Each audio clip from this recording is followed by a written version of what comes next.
আপনার খুবই আগ্রহ, আপনি ইউটিউবে ভিডিও কন্টেন্ট করবেন, কিন্তু আপনার ইউটিউব নিয়ে কোনো ধারণা নেই, আপনার কোনো টপিকের উপরে কোনো ধারণা নেই, আপনার ভিডিও এডিটিং সম্পর্কেও কোনো ধারণা নেই।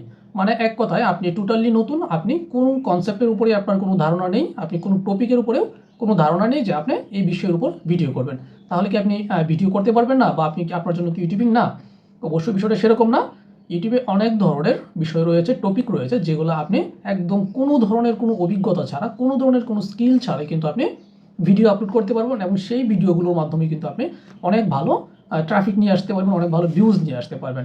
এমনই বেশ কিছু ক্যাটাগরি রয়েছে, তার মধ্যে আমি খুবই কমন এবং পপুলার একটি ক্যাটাগরি নিয়ে আলোচনা করব, যে ক্যাটাগরির মাধ্যমে আপনি যদি জাস্ট মুখে রিডিং পড়তে পারেন দেখে দেখে, তাহলেই কিন্তু আপনি ভিডিও করতে পারবেন এবং সেখান থেকে ভালো পরিমাণে ভিউজ নিয়ে আসতে পারবেন এবং আর্নিংও নিয়ে আসতে পারবেন। আমি ইতিমধ্যে সেই ক্যাটাগরি নিয়ে কাজ করছি এবং ভালো রেজাল্টও পাচ্ছি, আমার মনিটাইজেশন অলরেডি রয়েছে।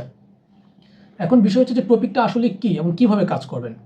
তো টপিকটা হচ্ছে জব সার্কুলার। আপনারা দেখবেন বিভিন্ন ধরনের জবের যে নিয়োগ বিজ্ঞপ্তিগুলো রয়েছে, আপনি ফেসবুকে ঢুকলে দেখতে পারেন যে একটি নিয়োগ বিজ্ঞপ্তি হয়েছে, বা ইউটিউবে যখন যান জব সার্কুলার লিখে সার্চ দেন, তখন অনেক জব সার্কুলার আপনারা দেখতে পারেন।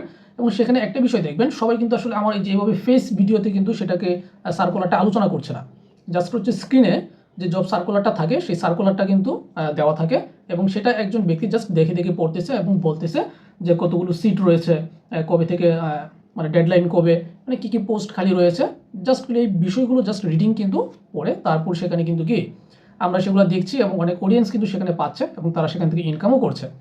তো এই ক্ষেত্রে আপনার জাস্ট আপনি শুধু আপনার যে ফোনটা রয়েছে সেই ফোনটা দিয়ে জব যে সার্কুলারের যে নিয়োগটা আছে সেই কাগজটা, সেটাকে জাস্ট সেভ করবেন, সেভ করে আপনার ফোনে একটা স্ক্রিন রেকর্ডার দিয়ে জাস্ট ডিসপ্লেতে এটাকে শো করাবেন এবং দেখে দেখে রিডিং পড়বেন, তারপরে সেটাকে ইউটিউবের প্রসেস অনুযায়ী কী করবেন, জাস্ট আপলোড করে দিবেন।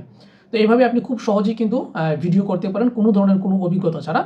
এছাড়াও আপনারা যদি চান আমাকে কমেন্ট করে জানাবেন, আমি আপনাকে প্র্যাকটিক্যালি আর একটা ভিডিও করে দেখাবো যে কীভাবে স্ক্রিন রেকর্ড করতে হয় এবং কীভাবে আপলোড করতে হয়, বা ডিটেলস বিষয়গুলো আপনাদের আমি অন্য একটি ভিডিওতে দেখাবো, যদি আপনাদের দেখার বা জানার আগ্রহ থাকে।